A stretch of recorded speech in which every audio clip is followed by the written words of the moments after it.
बिस्मिल्लाहिर्रहमानिर्रहीम अस्सलामुअलैकुम मोअज़्ज़िज़ नाज़रीन, मैं हूँ आपका होस्ट खालिद बिलाल। तुसन सारा फेसबुक ते यूट्यूब चैनल जदीद सोलर सिस्टम।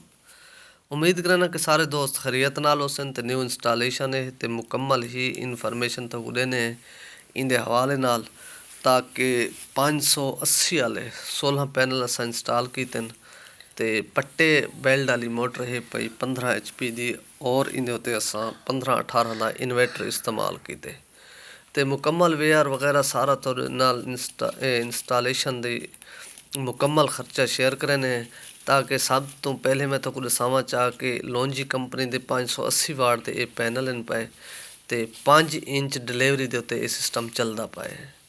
ਤਾਂ 580 ਵਾਟ ਦੇ ਪੈਨਲ ਪਏ, ਕੁਝ ਨਹੀਂ ਪਹਿਲੇ ਦੇ ਪੈਨਲ ਕਿੱਥੇ ਹੋਏ ਤੇ ਇਹ 49 ਰੁਪਏ ਪਰ ਵਾਟ ਫੀ ਪੈਨਲ ਮਿਲੇ, ਤਾਂ ਕਿ ਜਿਹੜੇ 16 ਪੈਨਲ 16 ਪੈਨਲ ਦਾ ਫਰੇਮ ਹੈ ਪਿਆ ਇਹਦਾ ਵੀ ਥੋਕ ਦਸਨੇ ਕਿ ਟੋਟਲ ਮੁਕੰਮਲ ਇਹ ਤਿਆਰ ਕਿਤਨੇ ਦੇ ਵਿੱਚ ਹੈ।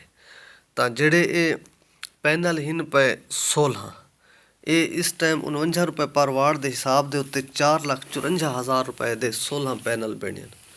और इंदे तो इलावा बाकी है इन्वर्टर 15-18 का इस टाइम अच्छा इन्वर्टर जोड़ा 95 मॉड्यूल वाला है पिया 54,000 रुपए का आंदा पे सारे लिए। वैसे वो मुख्तलिफ शहरों मुख्तलिफ रेट भी होंगे तो वो लगा पे।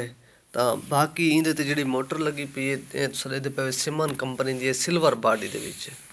तो ये मोटर जी है पई ये तकरीबन 1,15,000 रुपए की ये मोटर है पई।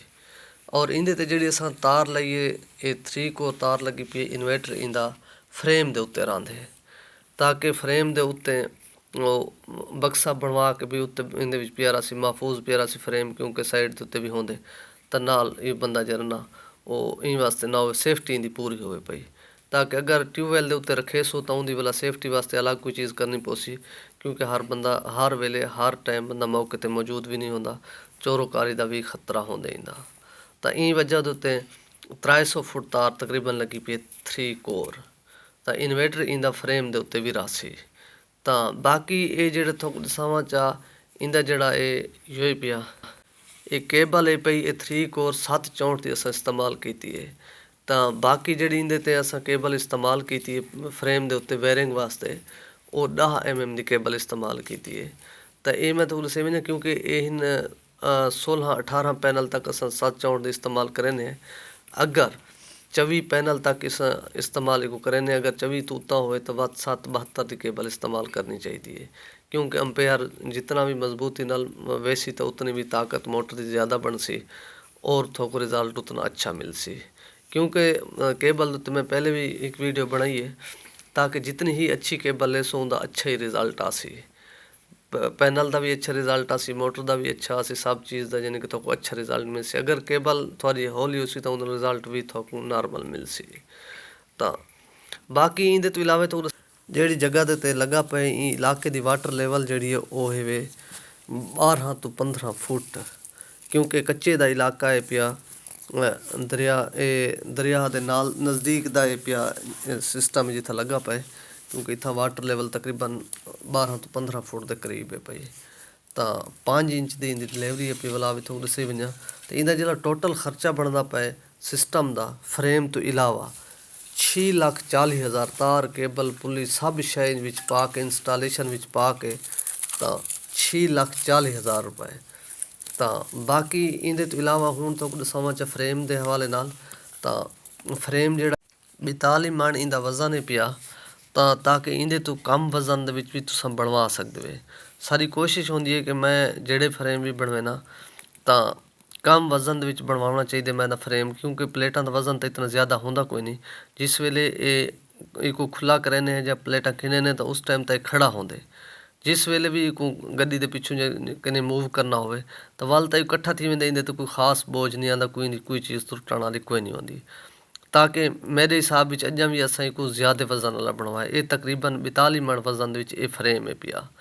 तो बाकी 35 मन तक भी ये फ्रेम बन सकते। तो इंदा जो इस टाइम पोजीशन है पी सारे लिए जो सारे इन फ्रेम अस बनाते पे हैं, तो वो अस बनाते पे हैं 350 रुपए किलो के हिसाब से जो सारे फ्रेम हैं। तो बाकी हर जगह का मुख्तलिफ रेट हैं पाए। तो यह है किताब वाला। ਤਾਂ ਇਸ ਟਾਈਮ ਇਵੇਂ ਸਮੇਂ ਖਿੰਡਿਆ ਖੜਿਆ ਅਗਰ ਅਸਾं ਮੁਕੰਮਲ ਮੈਂ ਅੱਗੇ ਵੀ ਇੱਕ ਵੀਡੀਓ ਅਪਲੋਡ ਕੀਤੀ ਇਹਦੇ फोल्डिंग दी। तो इस टाइम अस वाला हूँ टाइम इतना कौन है इस मजीद इवें समय खुला खड़ा है तो बस सिस्टम इंस्टॉल करके ते अपना काम करन पै गए हैं। तो बाकी वाला भी मैं इंदी थोक मुकम्मल तफसीली वीडियो भी इंदी वाला एक चीज़ की बना के भी दसे सा।